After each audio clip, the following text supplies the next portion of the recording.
In between the exuberance of youth and the serenity of the golden years lies a lifetime of memories. For a baseball fan, a million images earmark the passage of time. Whether it's witnessing a part of the game's history or simply making contact with a favorite player, the image is indelible. Who can forget that first look at a big league ballpark?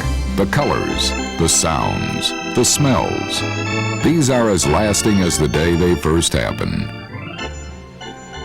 We choose our favorite players by the most subjective means. We like his stance in the batter's box, or the way he wears his cap, his smile, or maybe we just like his name. We admire certain players for their speed, their style, some for their strength, and some for how they play the game. And once we've chosen our favorite players, we revel in their deeds. It may be the star player achieving a milestone, or the steady role player doing the impossible.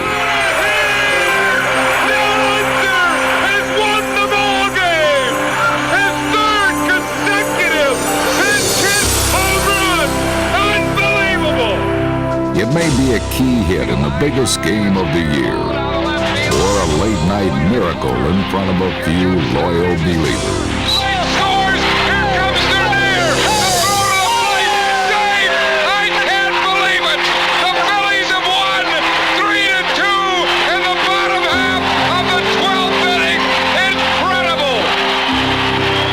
Baseball is all about success and failure.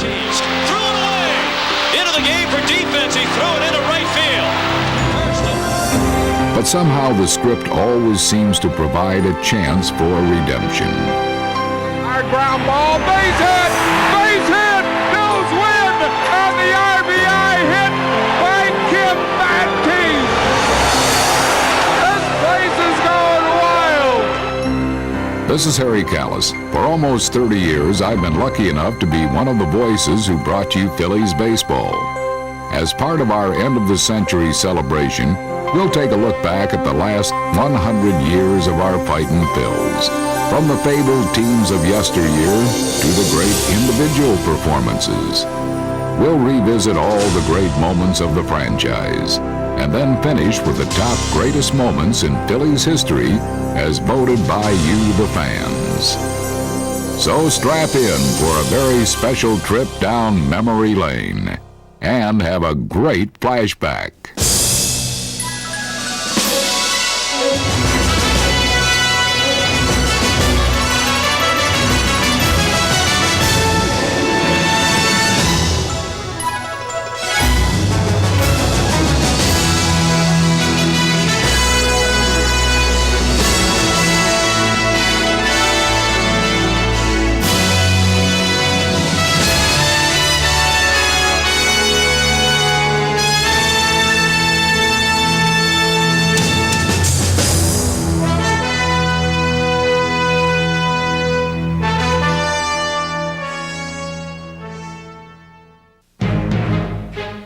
In baseball, special moments can take many forms, like the wild night in 1993 when a rain-soaked doubleheader took us to the wee small hours. Never had this much excitement at 4 o'clock in the morning.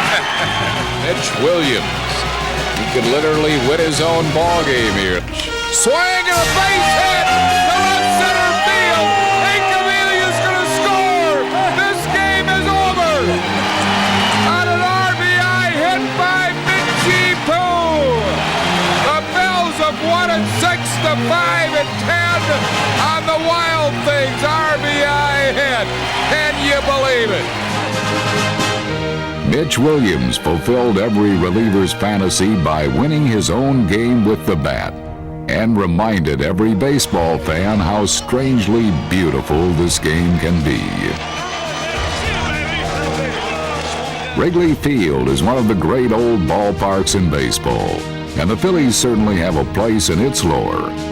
Like the game in April of '76, when Mike Schmidt cracked 4 homers to lead the club to an 18-16 win. Or that May afternoon in '79, when the wind was definitely blowing out. Danny Ozark's boys built a 21-9 lead in 4.5 innings.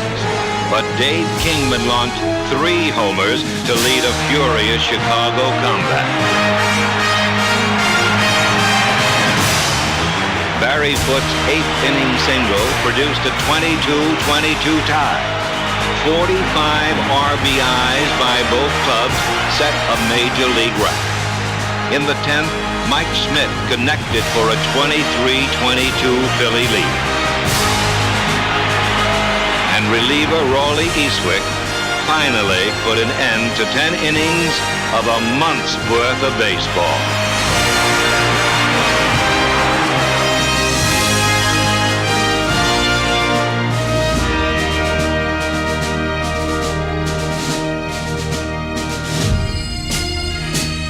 Every now and then a moment can take place on the field that serves to remind us that it's more than just a game.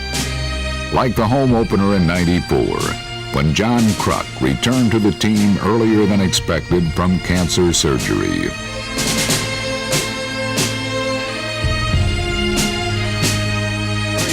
Pitch. Swing, a line shot to right center. It's a camper. And would you believe it? The Crocker is second with a double in his first at bat of the 1994 season. What drama.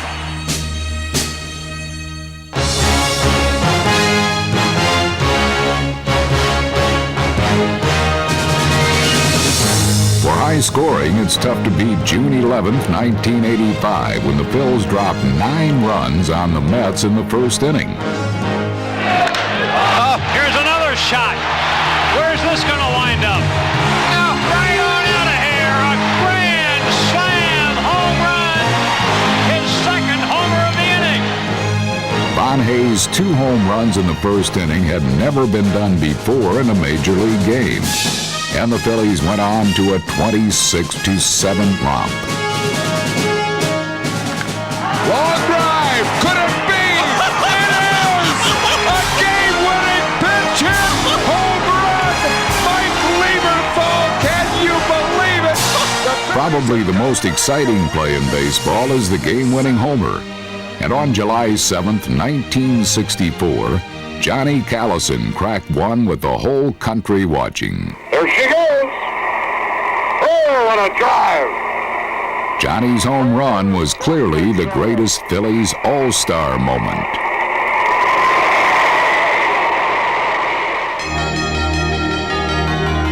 For sheer drama, there is nothing compared to a pitcher bidding for a no-hitter.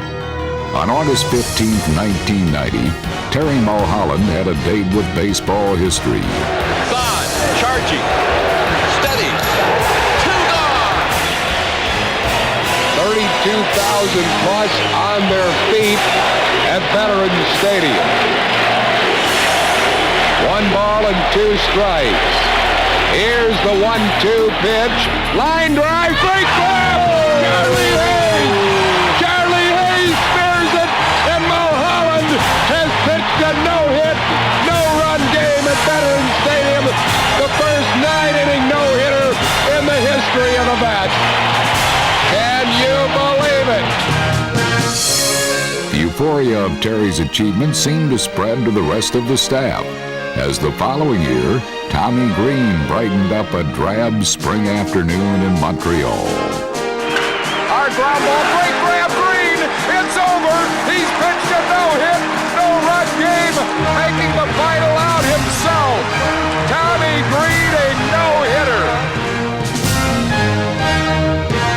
When it comes to no-hitter history, nothing can top the accomplishment of Rick Wise, who hit not only one, That might go. It is a home run. For Rick Wise is second of the game. and finally he was one tough out away from the record books. Pete Rose stands in. He's nothing for 3. Here's the 3-2 pitch. Swing a line drive. He did it. Vukovich made the throw. Wise has done it. A no-hit, no-run game. Rose with a line drive to Vukovich. It's all over. Rick Wise has just pitched a no-hitter. And look at his Philly teammate mob him.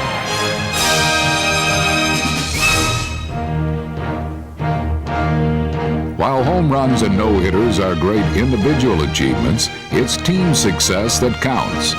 In the early 70s, owner Rudy Carpenter and general manager Paul Owens began to assemble a dynasty that would provide many thrills for years to come. On September 26, 1976, the beginning of the Phillies' halcyon days had arrived.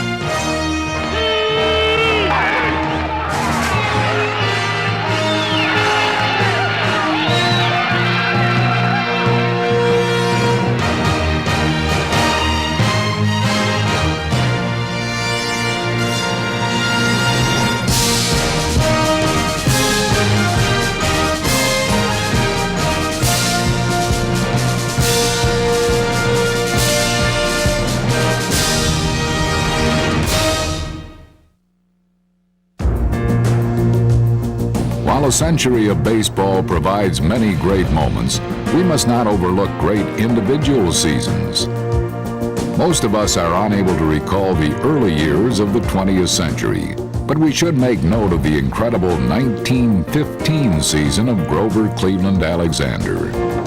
The Hall of Famer won a remarkable 31 games, leading the club to its first pennant, then beat the Red Sox 3-1 for the first World Series victory in Phillies history. In 1933, Chuck Klein led the league in 8 offensive categories to become the only Philly to win the Triple Crown. A most unlikely hero was reliever Jim Constanti, who won the National League MVP award in 1950. His 16-7 record and 22 saves were a key element in the Whiz Kids' drive to the pennant. In 1964, young third baseman Richie Allen burst on the scene. Straight beat right-hander, comes sidearm again. Way up on the roof. It's center field, a home run. Known for his tape measure home runs, this Pennsylvania native won the Rookie of the Year award and helped the ill-fated Phillies to almost win the pennant. In 1974, the Phils traded popular Willie Montañez for little-known outfielder Gary Maddox.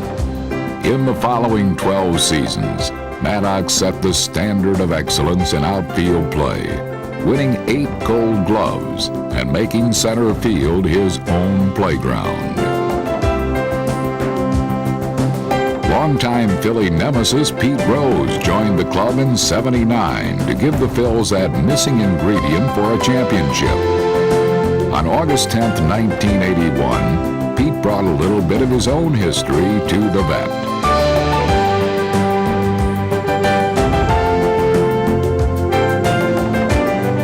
Also brought pitching excellence as John Denny and Steve Bedrosian each won the Cy Young Award as the league's best pitcher. In 1992, a gritty performance was turned in by Darren Dalton, who overcame 9 knee surgeries to win an RBI title, only the 4th catcher in history to do so.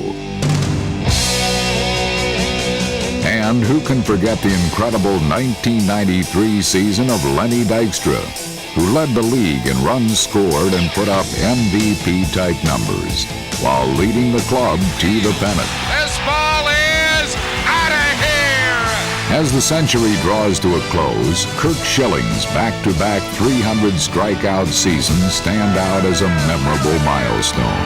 Number 300 for the season for Curt Schilling. And Scott Rowland, whose brilliant first season earned him a Rookie of the Year award, provides a solid foundation for the Phillies to take into the new millennium.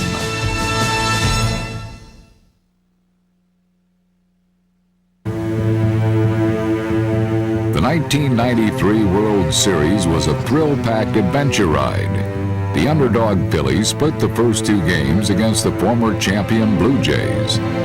Then they dropped a rain-soaked Game 3 at the Vet. Game 4 was one for the record books. Swing and a well-hit ball to deep center. White back, and he can't get it. Off the board. Allen scores. Jones scores. Eisenreich scores. The drive to deep right field. Fair foul. Fair ball out of here. Home run to Dude. And the Phillies have taken a 6-3 lead here. Lenny Dykstra's two home runs highlighted a wild slugfest. What a night for Lenny Dykstra. His second home run. And the Phillies lead 12-7. Awesome. But by the end of the night, the home team felt they'd let one slip away. And the Toronto Blue Jays have won the highest scoring game in postseason history to take a 3-1 lead. With their backs to the wall, Curt Schilling's masterful performance in Game 5 gave the hometown fans a memorable last look at one of the century's most beloved teams. Swing and a miss. He struck him out. Swing and a miss. Throw to second.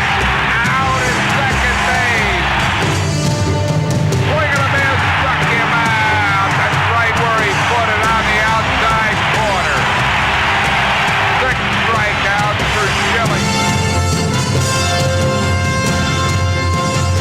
Ground ball off the glove of Schilling's got to play at the plate. Don't chase Gagliardi back to third. Now to Holland, who tags him out. Line drive to center. Dykstra there. This game's over. Curt Schilling, a brilliant 5-hit shutout. What a superb performance by Schilling.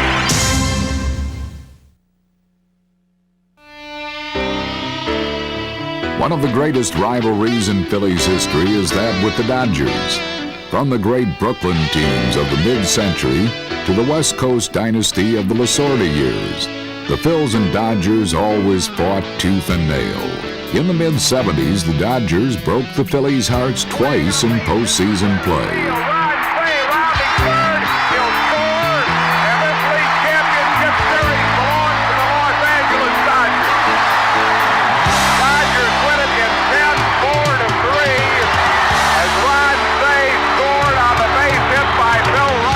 1983 was a year for revenge.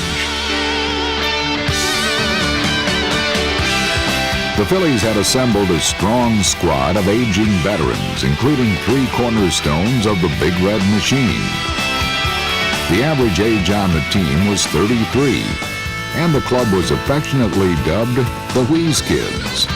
Swing a long drive, deep left field, a grand slam. The Phillies have won the game 10-9. Unbelievable. In the regular season, the Dodgers took an incredible 11 of 12 from the Phils. But this year, October would be different. Hello, Smitty. Come on now. Get out of here. Get up, get up! Attaboy, Herbie! Yeah, get that fart out! And 7 strikeouts for Charlie Hudson. Fastball hammered to left center. Baker going back and watching it. The Phils took a 2-1 lead in the series and played Game 4 in front of a rabid hometown crowd that smelled revenge. Series MVP Gary Matthews set the tone early. Well hit to deep left. Goodbye. Way out of here. Gary Matthews. What a league championship series he's having. Russell pops it up down the right field line. A long run for Lescano. It's a fair ball. What a play by Lescano! What a sensational play by Sixto Lescano!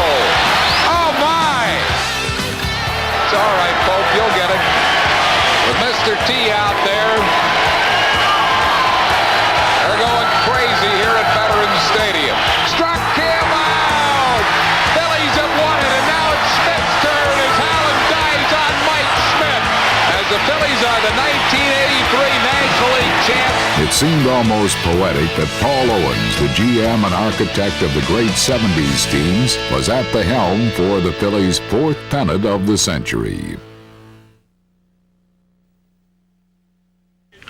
Hi, everybody. This is Barry Sam speaking to you from Clearwater, Florida. I'm glad you could join us for the start of this 1950 season, because this year it looks like we have a real contender. The fighting Phils. It's a tough, tough team to beat. They're out to win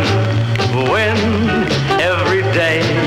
Every victory is sweet. We know them as the Whiz Kids, and we love them like matinee idols. As the city roars, the Whiz Kids fight their way to the top. The fighting Phils.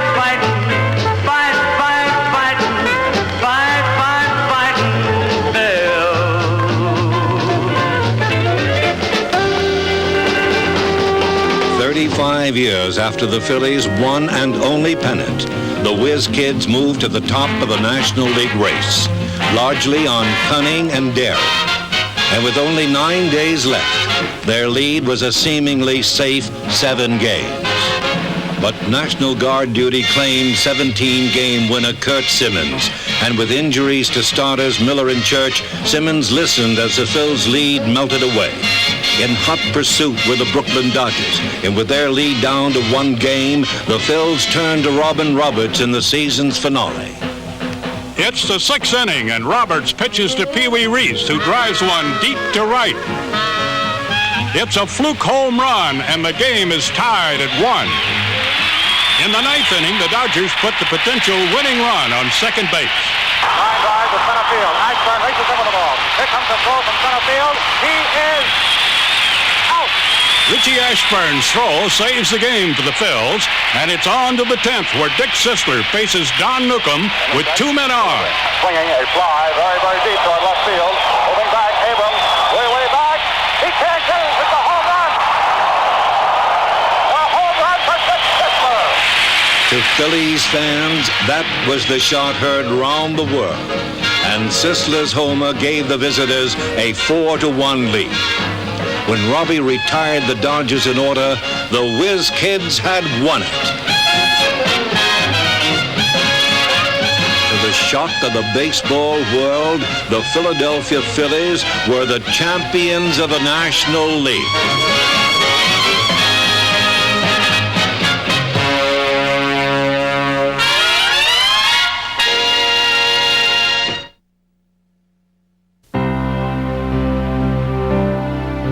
'64 was a year most Phillies fans would like to forget. Leading the league for most of the season, the Phillies lost a 6.5-game lead with 12 to play, and underscored the definition of baseball as a game that can break your heart.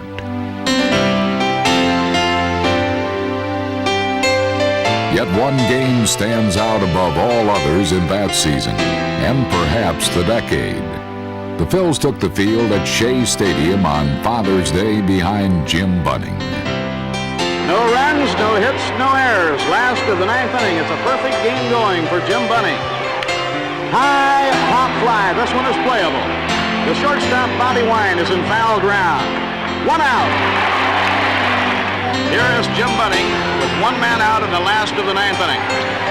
The slender father of 7 here on Father's Day. Struck him out. From a perfect ball game. The 33-year-old right-hander from Southgate, Kentucky. Looks in for his sign. 2 outs and nobody on. He's retired 26 in a row. Struck him out. A perfect game. A perfect game for Jim Bunning.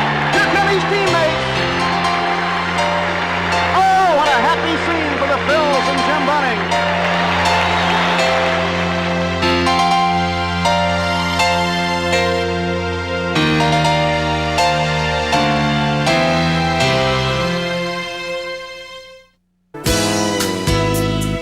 Steve Carlton was arguably the most dominating pitcher to wear Phillies pinstripes.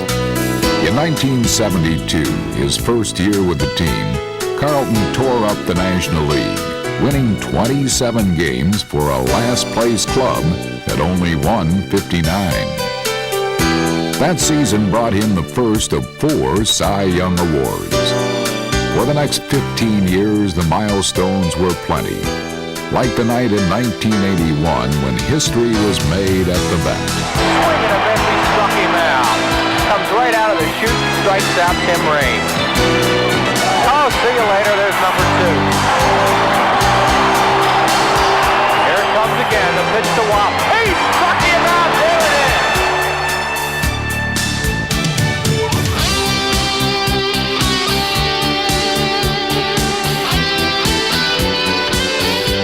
First year here in 1972, I don't think I've ever seen since then a crowd respond to you like they did tonight when you struck out 3,000. Yeah, they were wonderful tonight. They like to see people achieve different goals, and they're right there plugging with you, and you're always happy to have a nice crowd behind you like this. In the following years, Lefty went on to more lofty heights, and for a while was the all-time strikeout king of baseball.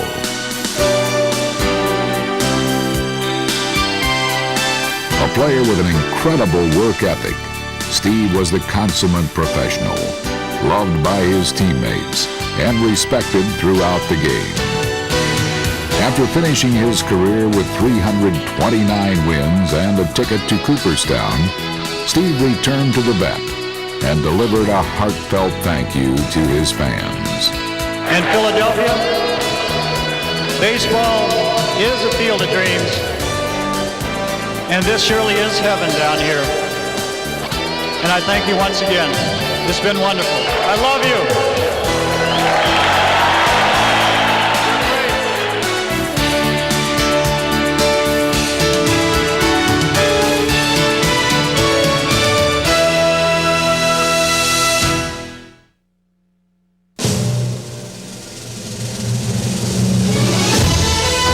Michael Jack Schmidt was unquestionably the greatest player ever to wear a Phillies uniform.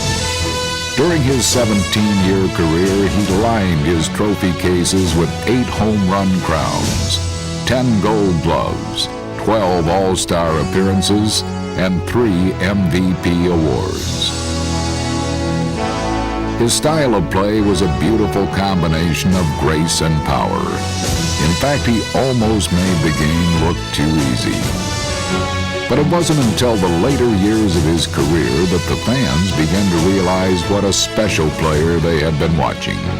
Going into the '87 season, only 13 players in the history of baseball had hit over 500 home runs. Home run by Mike Smith. Oh, boy. Mike got off to a quick start.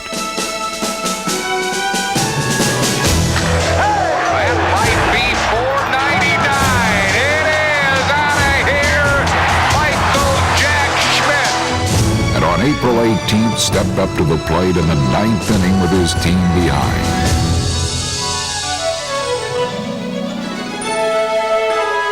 It seemed like the entire city held its breath until Mike could include himself with baseball's immortals.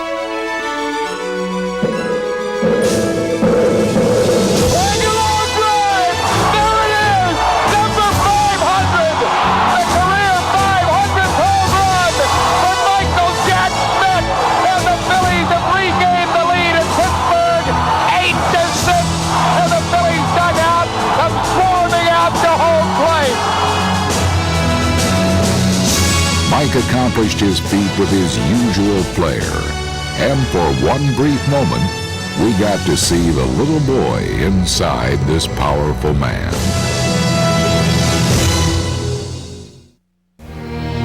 The late 70s were bittersweet times for Philadelphia baseball. It seemed that each year the powerhouse Phillies teams would roar through the National League East, only to falter in postseason play. But 1980 was different.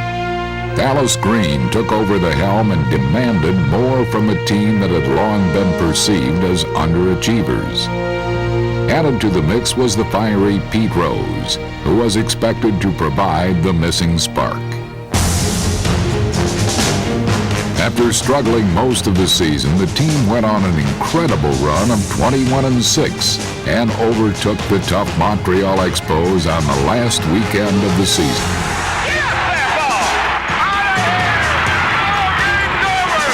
Long drive, watch that baby! Way out of here! Home run! Mike Schmidt! Phillies lead 6-4! Standing in the way of their first pennant in 30 years were the Houston Astros, and what followed was considered by most baseball people to be the best NLCS in history. 4 of the 5 games went into extra innings. Big plays and clutch hits happened almost every inning. Out of the plate! The Phillies have gotten another out of the plate! Pujols is being waved around. Manny Trio throw to the plate is in play. What a great relay by Trio. Down 2-1 with their backs against the wall, Pete Rose took over and added his personal stamp. Here's the play at the plate! He scores! And it was down to 1 game for the pennant. Game 5 was a true barn burner. Down 5-2 in the 8th inning against the great Nolan Ryan, the team that wouldn't die began to work magic. Nobody out. Greg throws a bunt base hit. And the Phillies fighting to come back. This club just does not die. Trio line drive, fair ball, left field line. Avi left scores. There's still under being waved around. He's gonna score. Manny Trio at third and triple. Phillies lead at 7-5. What a tough back by the great bunch of Phillies. Unbelievable. But there was more drama to follow. Somehow the Astros tied the game and sent it into extra innings. But Gary Maddox saved the biggest hit of his career for the top of the 10th. A base hit, I believe, Maddox. Yes, it is. Gary Maddox a hit. Phillies take an 8-7 lead. Maddox at second base. Phillies lead 8-7 in the 10th inning. Swing and a drive right center field. Maddox is there. Then cradled the final out to ease 30 years of heartbreak. These guys have done it. Look at that ball club. The Phillies have won in 10, and they're being bombed. I'll tell you, a season of ups and downs and highs and lows ends up with the Phillies in the 1980 World Series. Dallas Green hugging Paul Owens, Phillies general manager, in another touching scene.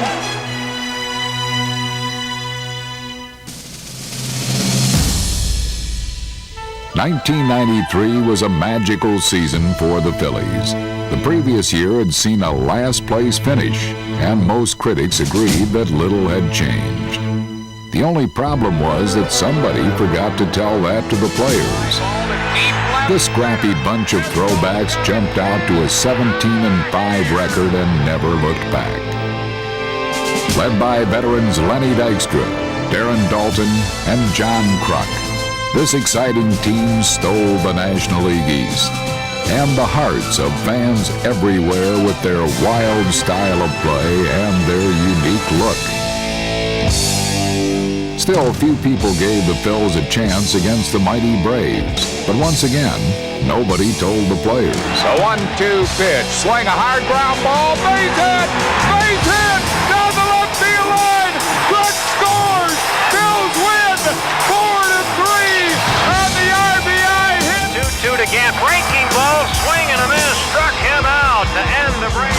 Swing and a well-hit ball to left field, pounds it back, leaps up and makes a great catch, crashes into the fence and might have saved the swing and a ground ball to second, might be a double play, Morandini tags the bag, double play, this game is over. Line drive to left, Incaviglia, great diving catch by the Inkman. Fair ball, makes one out, bounces off the fence, Chamberlain to second, out in second. Swing and a well-hit ball to deep center field, Nixon back, it's out of here, home run, Lenny Dykstra.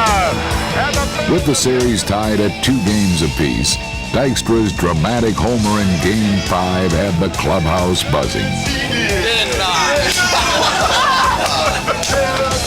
6 was back in Philadelphia, and a chance for the hometown crowd to share the magic. High drive, deep right center field. Watch it, gone to the seat. Dave Hollins with a 2-run home run. Line drive, base hit into that right field corner. Watch him run. 1 run is in. Here comes Dykstra. Morandini with a 2-out triple. Phillies lead it 6-1. In the end, they handed the ball to Mitch Williams, and in a season where he set a club record 43 nerve-wracking saves, the Wild Things set the first 2 men down in order.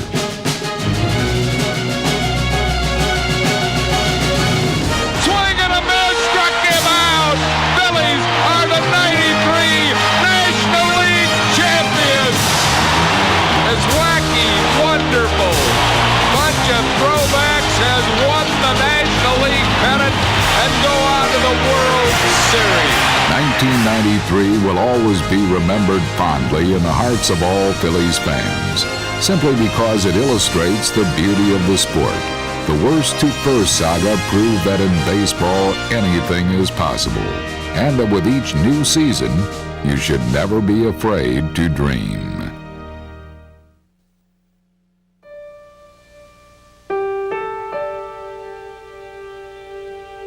Richie Ashburn was the most beloved sports figure in the history of our great city. He came to us from the plains of Nebraska and never left our hearts.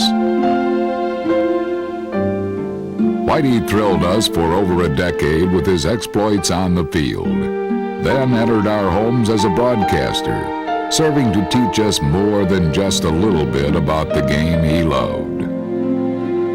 In September of 1997, news of Richie's death stunned the city. For many people, it was like a death in the family. Thousands of friends and fans turned out to pay their respects to a true Philadelphia treasure. Mayor Ed Rendell spoke from his heart about what Richie meant to the city. A couple of days ago in the gym that I work out at, a 32-year-old man came up to me and said, I was horrible about Richie. He said, I grew up every night with my little transistor radio under the covers, listening to the games. And I grew up listening to Richie. He became a part of my family. And yesterday, a man left a transistor radio near Richie's casket.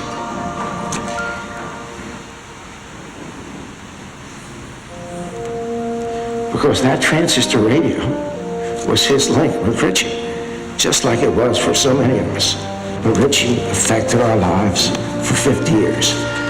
The shut-ins, the nuns and convents, the richest and most powerful people in this town, and the children with the covers up over their ears, listening to games. In all of my years of public speaking, this was by far my most difficult task. Whitey carried me. How many of us have said to ourselves, I wish I could have told him how much I love him. I wish I could have. I didn't get a chance to. The suddenness has struck us all. But Whitey knew. He knew as surely as he knew a ball and strike how we felt. Whitey had such a wonderful life of love and friendship. He would want us to carry on. As we leave here today, if we can make a difference in the life of just one person, make them laugh, bring them comfort, give them joy, as Whitey did for so many people, then Whitey's memory will be fulfilled. If you love Whitey, love one another. God bless you, pal. Adding some solace to the sadness of the moment was the knowledge that Richie had recently attained a dream. 2 short years before, he had been inducted into the Baseball Hall of Fame along with Mike Schmidt. In his own words, Richie describes the beauty of that weekend and his own date with immortality. Maybe the greatest thing about Cooperstown is the town itself. An absolutely beautiful place. Real Norman Rockwell stuff. Kind of what the ideal picture of small-town America should be.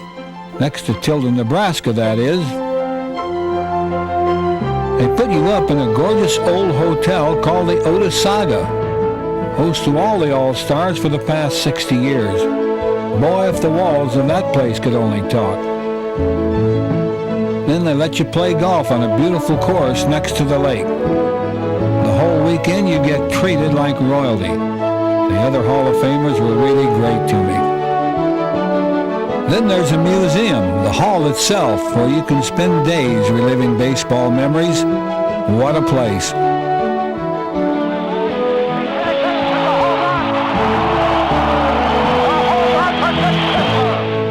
That weekend, Bill Giles hosted a Hall of Fame party. Really quite special. You make so many friends in baseball, but it's rare to get them all together in one place. Thanks, Bill. If I'll ever forget this. Well, good Lord.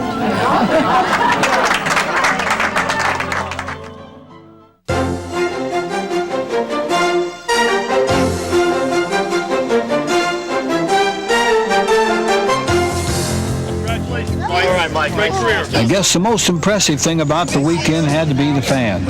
Everywhere we looked was red. Record numbers of buses flooded into this small town, and the Hall of Fame Museum had its best day ever. George Grand, the MC for the ceremony, hit it right on the head. Now I know what Moses looked like when he looked at the Red Sea. This is a Philadelphia crowd today. It was a breathtaking sight, and believe me, sitting on that stage, I was more than a little nervous. One of the most popular athletes in the history of Philadelphia, Richie Ashburn. But when I got up to speak, it just felt right. Kind of like I was just chatting with 30,000 of my best friends. Can't believe the number of people here today. Happy to see it. Pennsylvania, Delaware, New Jersey, have a lot of Nebraska people here. One of them I have to introduce to you.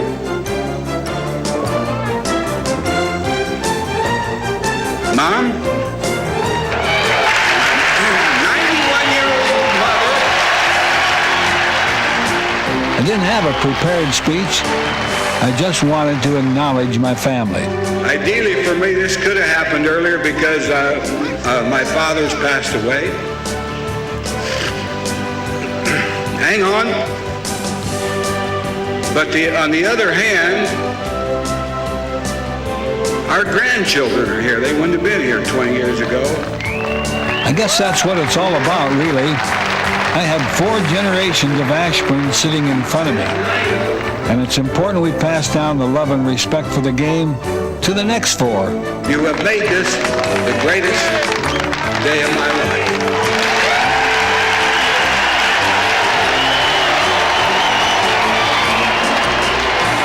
Schmitty's turn was next, and the crowd really responded.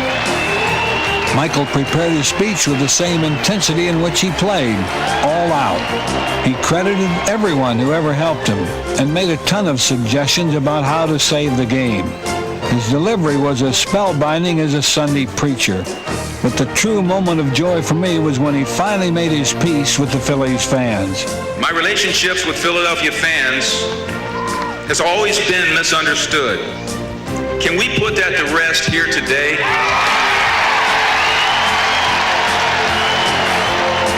Nice going, Michael. They love you after all. Standing on that podium with Mike, holding that bronze plaque, was one of the greatest moments of my life. Don't need to say much more. It's a little mystery that the greatest moment of the Phillies century, voted by you, the fans, was winning the World Series in 1980. These were special times in Philadelphia, a year when all 4 major sports teams went to the finals. Only the Phillies went all the way. Most fans were just happy they made it to the Fall Classic. But to the men who wore the red pinstripes, there was unshakable resolve to get the job done.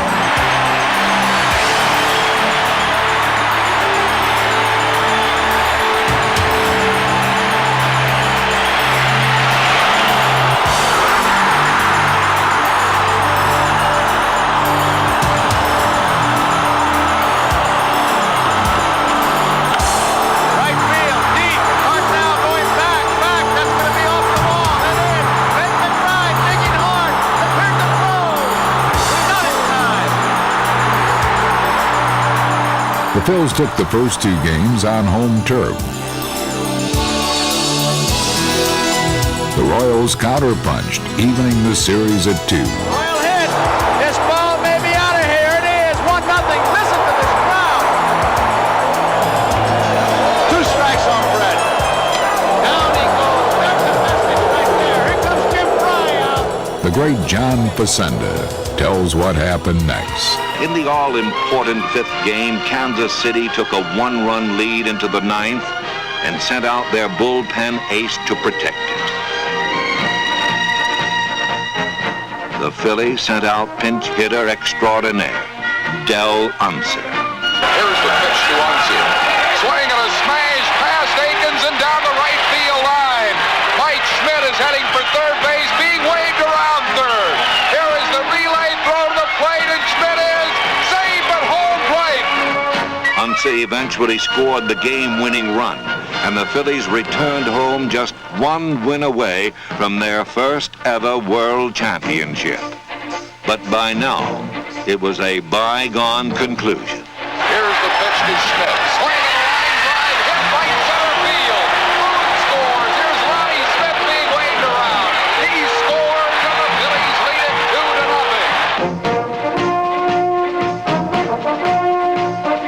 Swing and a high pop foul near the Phillies dugout. Boone drops the ball. Rose grabs it. What an incredible play. And there's 2 outs here tonight.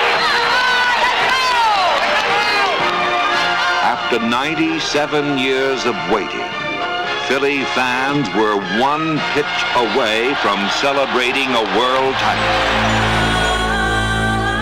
The small white ball in Tug McGraw's left hand was actually a fuse that would touch off an explosion, one that would blow away 97 years of ghosts and start the greatest party this town had ever seen.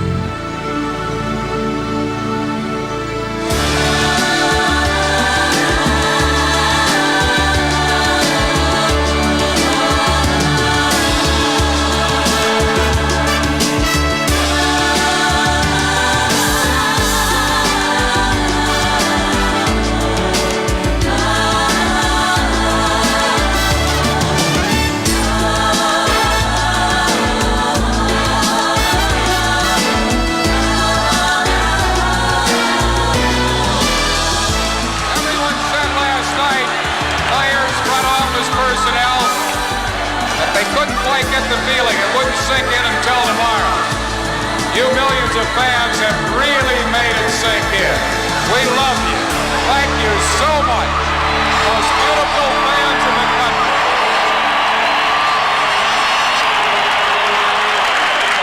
'80 Philadelphia Phillies, world champions of baseball. We're number 1. We're number 1. We're number 1.